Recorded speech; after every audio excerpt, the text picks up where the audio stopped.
Thought I'd make a short video about a year of ownership of the Jasion EB5 electric bike. You can see I bought two of them when I purchased them, and here's one of them. There's the other one. I guess I should have left it looking a while longer. There's how they came packaged. They was fairly well packaged. The green one had a little bit of paint damage to it, but nothing major. It was paint's damaged just a little bit, but anyway, it's I've had them for 1 year now, and it's been a trip. But I'm gonna go into a little more detail about what I've done and what I've had to do in a little bit later video. I just wanted to get it started and show you what I had.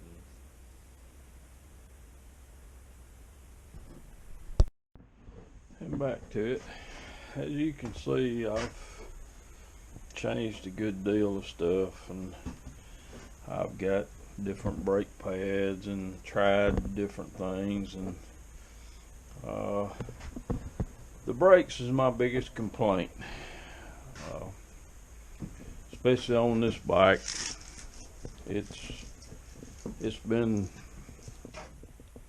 I have put rear brakes on it several times. I went with bigger rotors, changed the caliper twice, pads several times, tried different brands of pads. The front brakes is fine. The bike's got it's got 300 miles on it, 298. The green one, that I purchased with this one, it has got a little over 300, not much, 320 or something. My problem with this one is, my main complaint is the brakes. And I'm not no great big guy. I weigh about 190.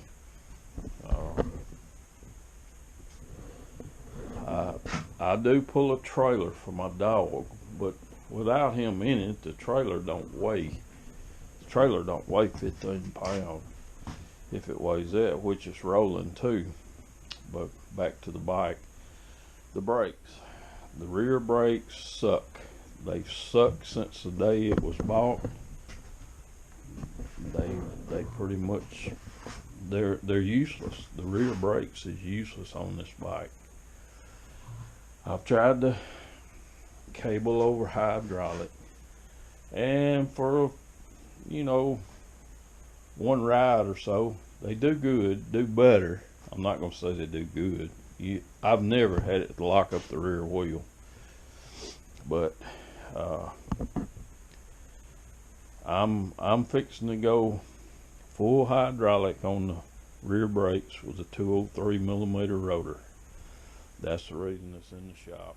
I'm gonna try it, and if that don't work, I'm just gonna say you're not gonna be able to fix it. But as far as the bike, this one has been a lot better than the green one. The green one has had some issues with wanting to take off when there was no throttle or no pedaling. I traced it down to a connection right here that's bad, and I've kind of patched it up, and the battery holder, the plastic battery holder that locks everything in on the green one, was broke, and it was broke when I got it. I didn't know it, but here lately I had to take it apart to get to the wiring, and the control box, and it basically come all to pieces. So I'm in contact with Jason, and maybe they'll make it good. I don't know. But if you're not mechanically inclined, I would say skip this bike, because it does require a pretty good little bit of maintenance if you ride it like we ride. We ride mostly gravel roads. 98% of our riding is gravel roads.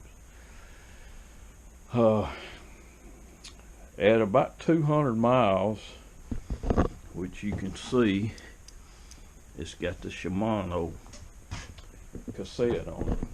And believe it or not, the green bike, the cassette locked up on it. And of course, as long as you was pedaling, it was fine, but if you quit pedaling, it'd throw the chain. Well, on that same ride, which is a 16-mile ride, the my bike locked up too. And I took them apart, took the cassettes apart. Yeah, here they are, what's left of them. But as you can see, the thing about it was,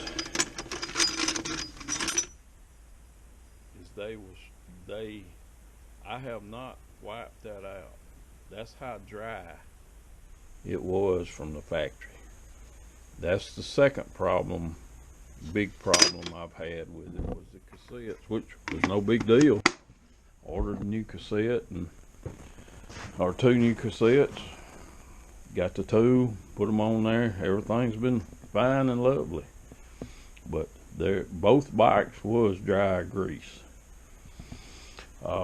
Battery, on a 16-mile ride and pulling the trailer, which both bikes stay about the same as far as battery power, which I pedal a little bit more than my girlfriend. But on a 16-mile ride, you have about 2 bars left when you get back. But now this is hilly, up and down hills, up and down, and it's on gravel. Some of it's loose gravel, and there is several nice hills that they have to go up and back down. But like I say, they do okay, and they're an okay budget e-bike.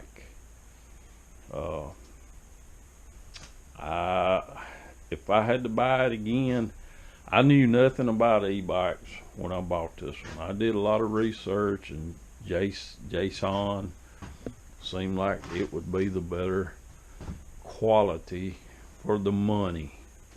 I didn't want to spend $4,000 on 2 bicycles and us not like them. But now I do really like an e-bike, and if I had to buy another one, I don't think I would go with Jason. I might try the new Thunder, because it comes with hydraulic brakes. But another one of my problems is, as you can see, my feet is big, and if you're turning any whatsoever and pedaling, you're gonna hit that. But I'm 6 foot tall, and the bike fits me pretty good. I'm not gonna say it's the best fit, but I can go on 16-mile rides with no problem. And I just wanted to make this video because all the videos you see on YouTube is unboxing or a real clean bicycle that really I don't think has been rode. But if you want a decent bicycle and you are mechanically inclined or know somebody that is, I think that you would be satisfied with the EB5 Roamer. But just be aware that you are going to have some issues with it, because it is a budget e-bike. Of course, I've put first or second time out, we had a flat on hers. A thorn went through the tire, so I put self-sealing tubes in the tire liners on both of them, and we haven't had another flat. But like I say, as far as if you just gonna ride in town on paved streets and you know somebody that can turn a wrench, I don't think that you'll find a better quality for the money as you will in this e-bike. But now, they are not perfect. They are not. And as soon as you get it, change the seat on it. And I guess I'll make another video if the hydraulic brakes do what they're supposed to do, because the rear brakes suck. They are the worst. It's just like you don't even have any brakes on the rear. And on gravel, I rode motorcycles all my life, and I already know what a front brake will do for you. And on gravel, they will throw you. Now, they got a good front brake on them. And you can ask my girlfriend, because she has already got a big bruise on her leg where it threw her on a steep gravel hill. But other than the brakes and the cassette being completely dry grease, I can't complain. It's showing 300 miles. We've put that on it since, well, it's been a year. I've had them a year now.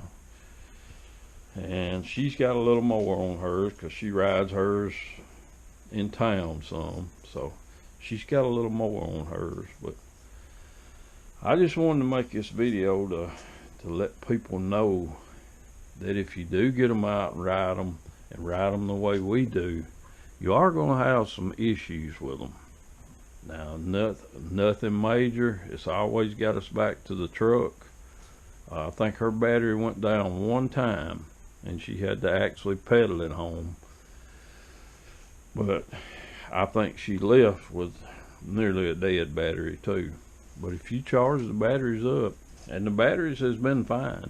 I don't see any depletion in the range or anything. And well, they got 300 miles on them, so I don't know how that equates to charging, but I don't guess they've been charged completely full over 15 times, but still, the batteries has held up very well. But if I can get if I can get hers fixed back with that plastic piece, and I'm gonna try the hydraulic brakes, I'm gonna give it another go. I may make another video to let everybody know about the brakes, but I'm gonna say skip the Zoom cable over hydraulic or X-Tech or whatever they are. Skip it, because I put them on her bike and my bike, and hers does a little better than mine, but it's still not the way it should be. You cannot lock that rear tire up with weight on that bike. It will not lock up. And I just honestly think that you should be able to lock the wheel up if need be. But either way, I guess I about covered everything. The bikes was in good shape when we got them. They was packaged very well. Other than, I think hers has got had a little rubbing in that area there where something rubbed it in the packing, and a little paint gone. I think hers has got some chips on the swing arm. But other than that, they have been decent bikes. I wouldn't say run out and buy one unless you're mechanically inclined or know somebody that is. But if you are mechanically inclined or know somebody that is, for the money, I think they're decent. Well, I'm gonna close it out. I just wanted everybody to know a real world scenario of actual riding the bikes, not just street driving, city driving. These bikes have been off road 98% of their life, and they've done real well. All right, I guess that's it. Thank y'all for watching.